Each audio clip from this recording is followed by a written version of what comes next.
Et certaines entreprises ne connaissent pas de difficultés avec la crise, bien au contraire, en particulier celles en lien avec l'habitat et la décoration d'intérieur, car beaucoup de Français ont profité des confinements et du couvre-feu pour relooker leur maison. Illustration dans une PME à Notonville, c'est en Eure-et-Loire. Vous voyez ce reportage de Lysandra Chadefaux avec Franck Levasseur. En 2006, quand Stéphane Beretti a repris Sodiclair, la société vendait des stores et des rideaux sur mesure aux collectivités et aux entreprises. En grande difficulté financière après la crise de 2008, il a fallu rebondir.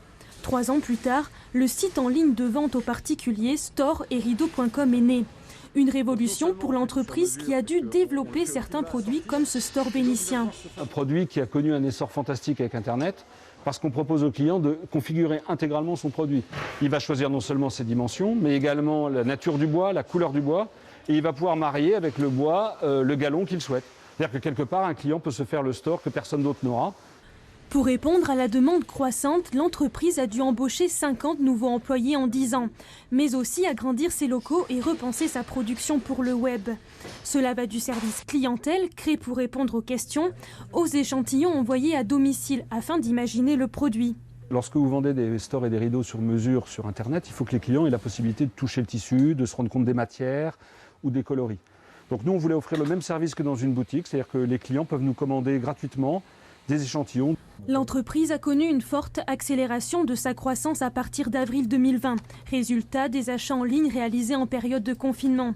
Aujourd'hui, 300 commandes sont expédiées chaque jour. Un pari plus que réussi donc pour Stéphane Beretti.